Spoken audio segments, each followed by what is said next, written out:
Agencies हैं जिन्होंने exit poll किया हुआ है, रिपोर्ट सर्वे किया हुआ है, और ये तो उस तरीके का है। इसमें आप मुझे पत्रकार मित्र, जब से ये एग्जिट पोल का मजाक उड़ाया गया है, जमहूरियत का मजाक उड़ाया गया है, ये एग्जिट पोल जो है ये उस तरीके की पेड एजेंसीज हैं जिस तरीके से अगर आप डल लेक की सैर करना चाहते हैं तो शिकारे वाले को, स्टीमर को और हाउस बोट वाले को पैसे दीजिए, वो आपको सैर करवा देगा। इसी तरीके से पेड एजेंसीज को सरकार ने पैसा दिया और उन्होंने इन पॉलिटिकल पार्टीज़ के नंबर बता करके बता दिए। लेकिन आपको ये बताएं, हम कल सरकार बनाने जा रहे हैं, देश को एक नया प्रधानमंत्री, एक नॉन बीजेपी सरकार और जम्मू कश्मीर को एक नया मुख्यमंत्री मिलने जा रहा है। और जिस तरह से राहुल गांधी का ये कहना है कि ये जो एग्जिट पोल है ये मोदी का एग्जिट पोल है, हमारे हम इसको नकारते हैं। देखिए, जब हमारे अलायंस के मेजर लार्जेस्ट पार्टी ने ये कह दिया, खड़गे साहब ने, राहुल गांधी जी ने, तो उसके ऊपर शक क्यों है आप लोगों को? हमने ज़मीन पे काम किया हुआ है, हमें मालूम है जिस तरीके से जम्मू कश्मीर में हमारे 5 सीटें आ रही हैं, उमर अब्दुल्ला साहब की, मियां अल्ताफ लाडली साहब की, राहुल लर साहब की श्रीनगर की, रमन भल्ला की जम्मू की, और कठुआ उधमपुर की पीएमओ मंत्री इस बार आप प्रधानमंत्री के कार्यालय में आप इस्तीफा आज ही दे दीजिए।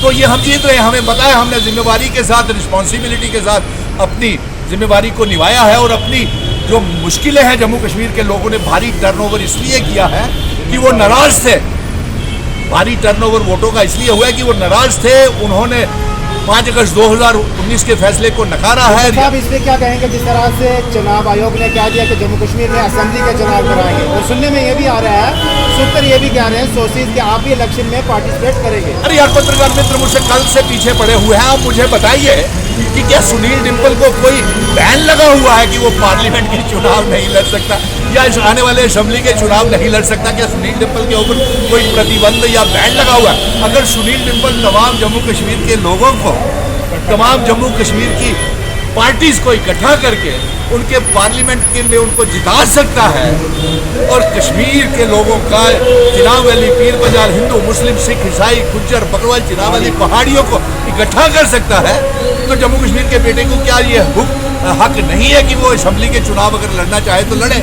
इसमें आपको सवाल क्यों उठ रहे? देखिए, सवाल ये बनता है कि कल रिजल्ट जब आएंगे, मैं तमाम जम्मू कश्मीर के लोगों को इकट्ठा फिर करने वाला हूँ, उनसे पूछूंगा कि जम्मू कश्मीर का नया मुख्यमंत्री किसको बनाना है, नंबर 1।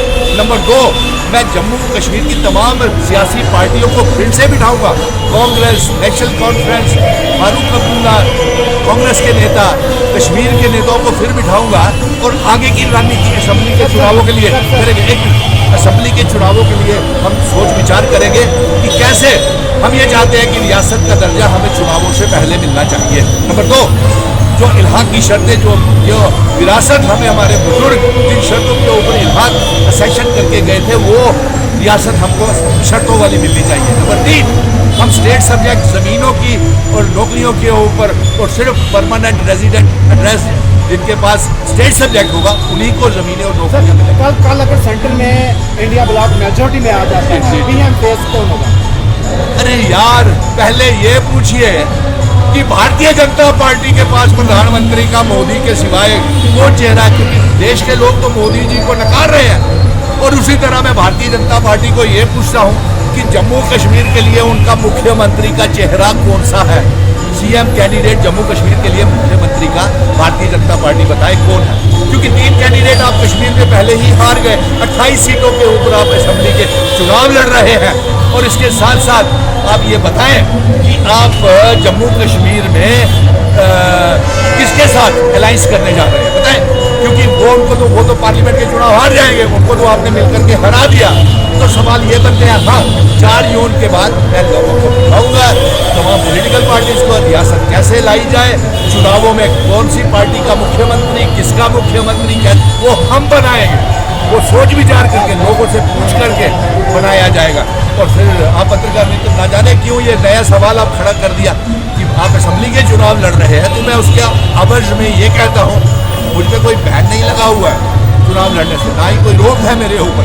तो फिर आप ये मुझे क्यों ये सवाल करें? हम मान के चलें कि असेंबली के चुनाव में आप पार्टिसिपेट करें? मैंने कहा ना, अगर मैं if I am a king maker, मैं संसद बना सकता हूँ, पार्टियों की सीटें जिता सकता हूँ, असेंबली में सरकार बनवा सकता हूँ, तो मुझे कोई बैन थोड़ी लगा हुआ है कि मैं असेंबली के चुनाव नहीं लड़ सकता।